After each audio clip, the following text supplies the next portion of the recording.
ओम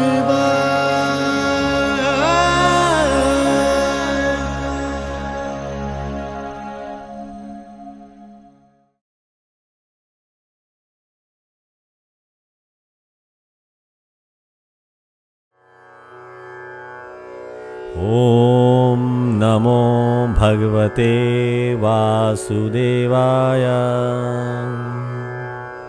अथ द्वादशो अध्याय। अर्जुन उवाच। एवं सततयुक्ता ये भक्ता त्वां पर्युपास्ते ये च अपि अक्षरम अव्यक्तम तेषां के योग वित्तमा। अर्जुन बोले, जो भक्त इस प्रकार आपकी उपासना करते हैं और जो अव्यक्त अक्षर ही को उपासते हैं, उनमें श्रेष्ठ योग वेत्ता कौन है? योगीराज उवाच। जो महान व्यक्ति अपने मस्तिष्क की विराटता को चैतन्य कर हृदय ग्रंथि भेद के पश्चात शून्यता की चेतना में स्थित हो, सबके हृदय में वास करने वाले वासुदेव के चतुर्भुज रूप का प्रत्यक्ष दर्शन कर उनके भक्त हो गए हैं, और उनके चतुर्भुज रूप का प्रत्यक्ष दर्शन करने के बाद काल की कृपा से काल चैतन्य हो उनके प्रचंड तेजोमय विराट विकराल रूप को प्रत्यक्ष देख पाए हैं। ऐसे पुरातन योग के क्रमों को जानने वाले योगियों में कौन उत्तम है? मयि आवेश्य मन ये माम नित्य युक्ता उपास्ते श्रद्धया परया उपेता ते मे युक्त तमा मता।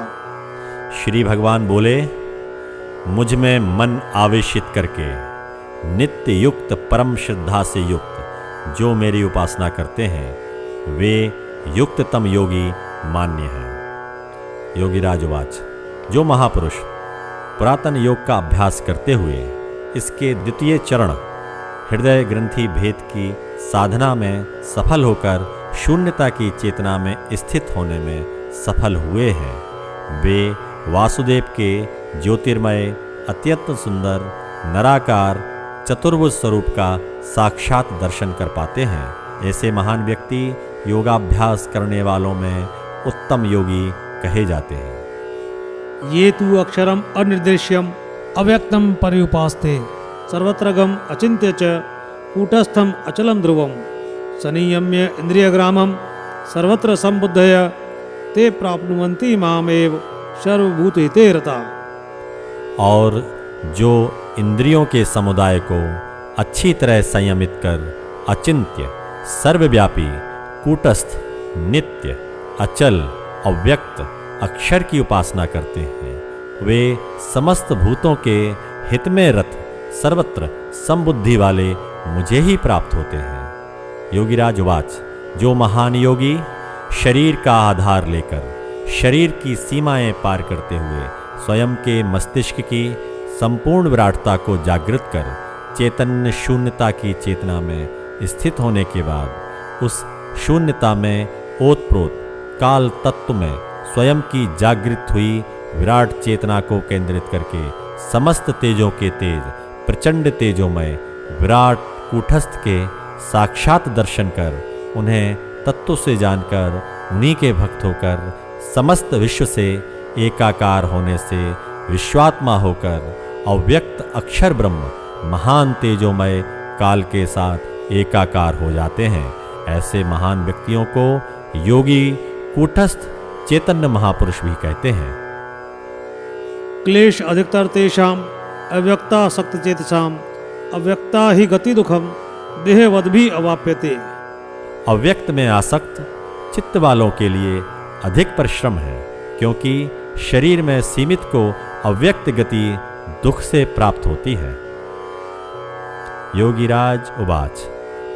काल के विराट तेजोमय रूप का प्रत्यक्ष दर्शन करने के लिए आसक्त होकर काल चेतन होने के लिए योगी प्रबल योगाभ्यास करते हैं। यह योग साधना सुप्त चेतना को जागृत कर लेने वाले योगियों को शरीर की सीमाओं से मुक्त होने के बाद परम कल्याणप्रद प्रतीत होती है, और शरीर की सीमाओं में सीमित बुद्धि वाले सामान्य व्यक्ति जो सीमित बुद्धि होने से अव्यक्त की कल्पना भी नहीं कर सकते, उन्हें महान परिणाम देने वाला यह पुरातन योग दुख देने वाला अनुभव होता है।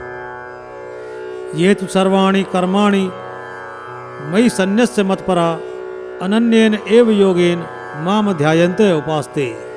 परंतु जो समस्त कर्मों को मेरे लिए त्याग कर मेरी शरण लेकर एकमात्र योग से मेरा ही ध्यान करता हुआ उपासना करता है। योगीराज उवाच। जो महान व्यक्ति पुरातन योग का अभ्यास करते हुए हृदय ग्रंथि भेद कर पाए हैं, वे उन शून्यवत ज्योतिर्मय नराकार चतुर्भुज वासुदेव के प्रत्यक्ष दर्शन कर एकमात्र उन्हीं के ध्यान में डूबे हुए मृत्यु को जानकर निष्काम होकर काल ही की उपासना करते हैं। तेषाम अहम समुद्धरता मृत्यु संसार सागरात भवामी नचिरात पार्थ मयि आवेशित चेतसाम।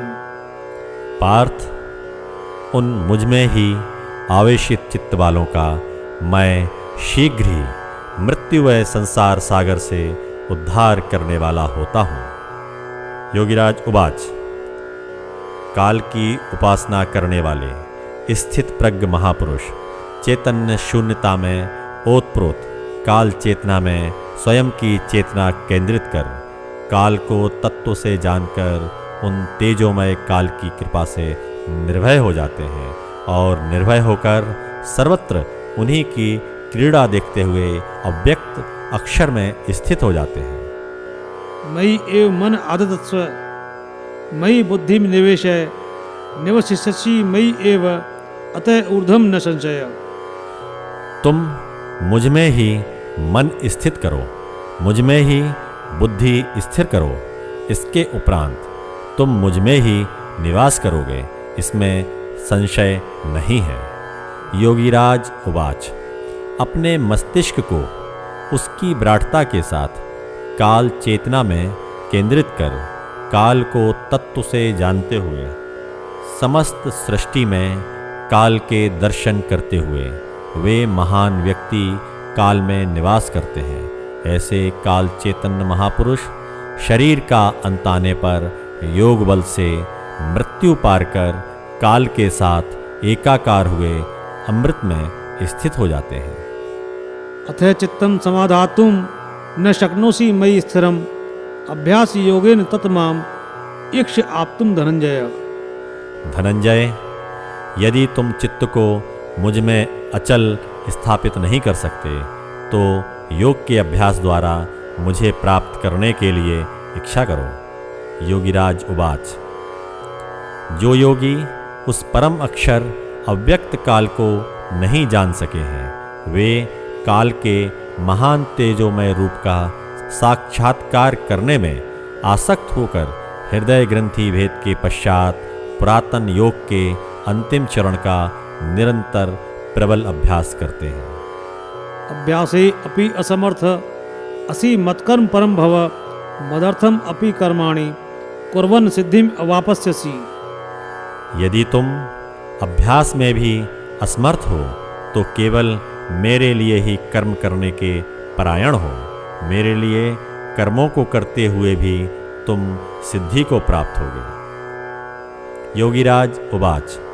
अंतिम योग क्रम का अभ्यास करते हुए योगी काल के तेजोमय विराट रूप को प्रत्यक्ष देखने में अपने इसी जन्म में सफल नहीं हो सका है, तो भी हृदय ग्रंथि भेद हो जाने से अव्यक्त शून्यता की चेतना में स्थित होकर सबके हृदय में वास करने वाले वासुदेव को प्रत्यक्ष देखकर स्वयं में ही तृप्त हो जाता है।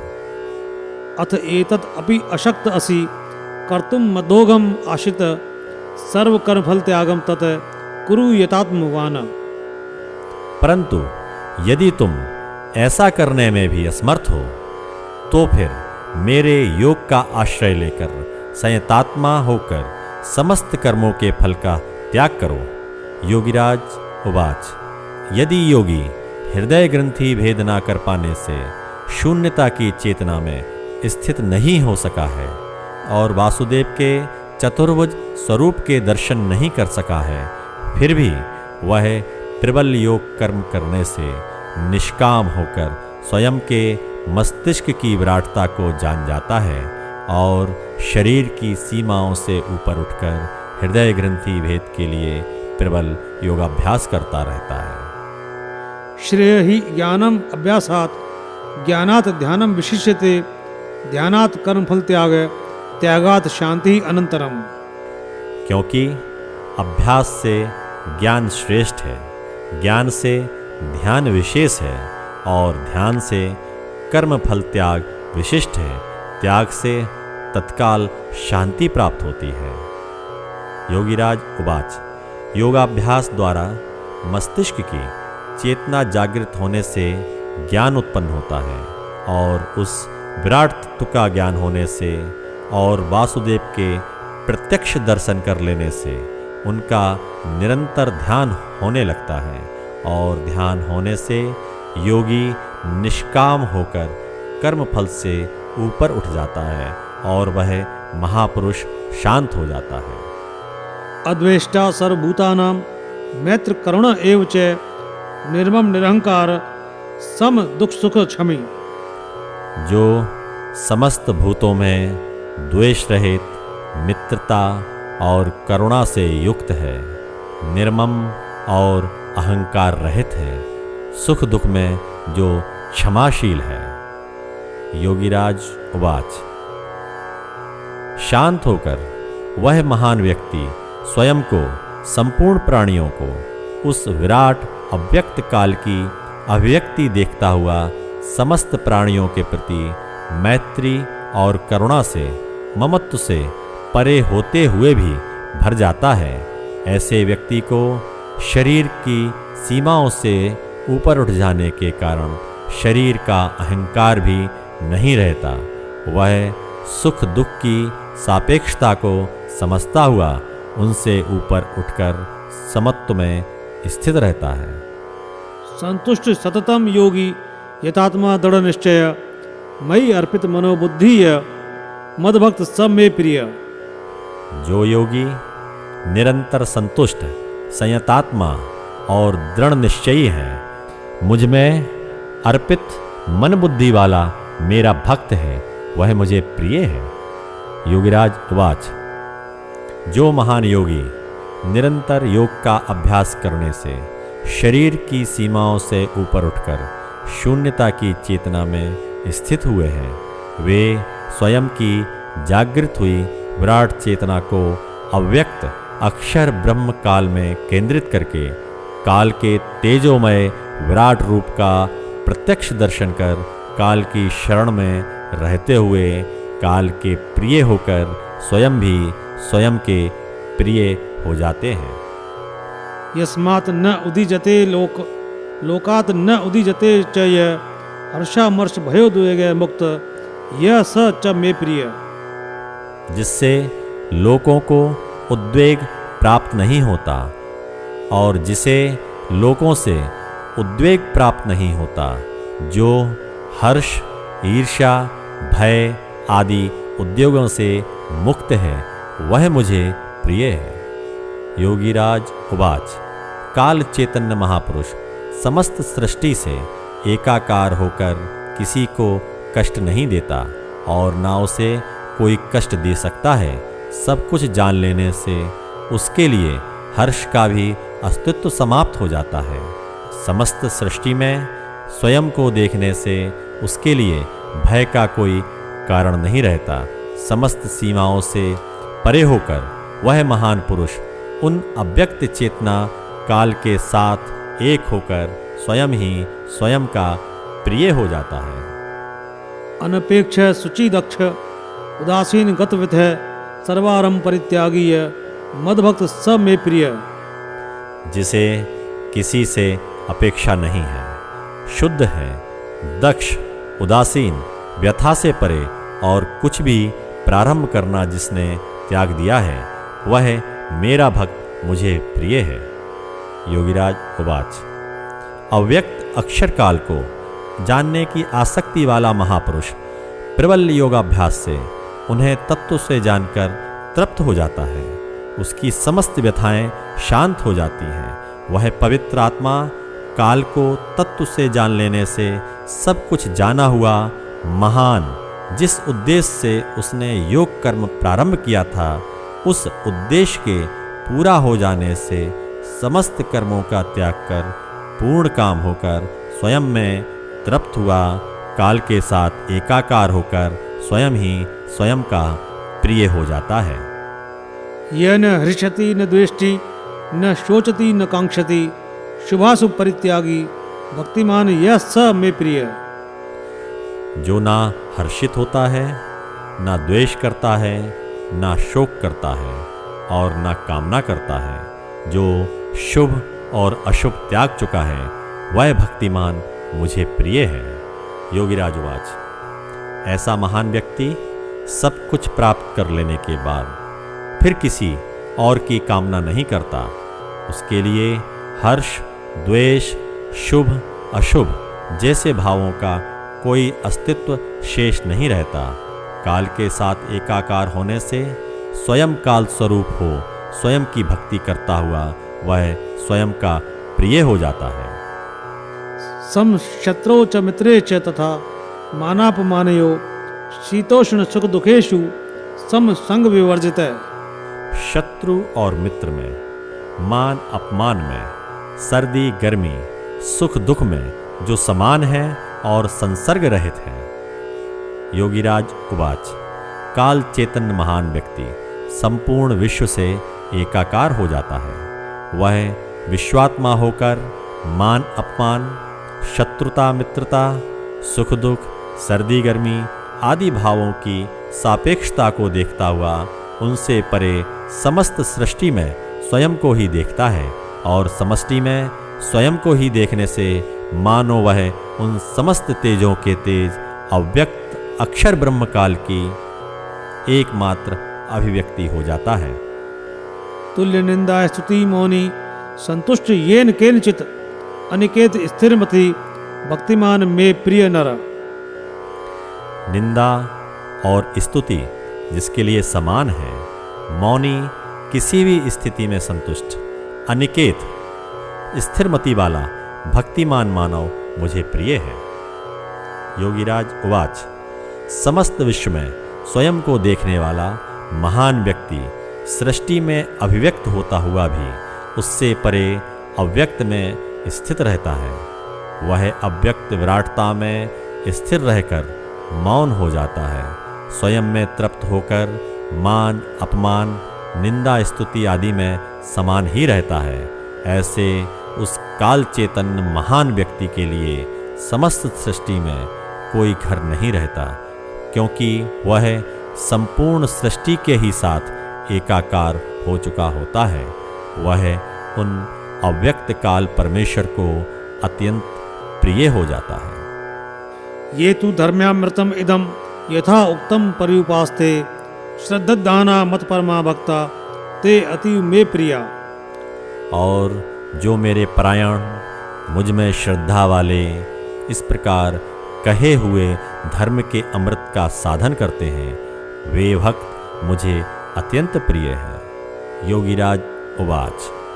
अव्यक्त काल को जानने के लिए दृढ़ निश्चय कर स्वयं की सुप्त विराट चेतना को जागृत करने के लिए पुरातन योग का प्रबल अभ्यास कर स्वयं चेतन होकर काल को तत्व से जानकर काल में ही श्रद्धा रखने वाले काल की ही शरण में गए हुए महान व्यक्ति शरीर के माध्यम से मृत्यु को जानकर मृत्यु से परे अमृत में स्थित हो जाते हैं। ऐसे महापुरुष समस्त ज्योतियों की ज्योति विकराल काल से उन्हीं में एकाकार होकर उनके अत्यंत प्रिय हो जाते हैं। ओम तत्सदिति श्रीमद्भगवद्गीता उपनिषत्सु ब्रह्म विद्यायाम योग शास्त्रे श्री कृष्णार्जुन संवादे भक्ति योगो नाम 12वां अध्याय। ओम तत्सत। ब्रह्म विद्या एवं योग शास्त्र श्रीमद्भगवद गीता उपनिषद में श्री कृष्ण और अर्जुन का संवाद भक्ति योग नामक 12वां अध्याय समाप्त। ओम तत्सत।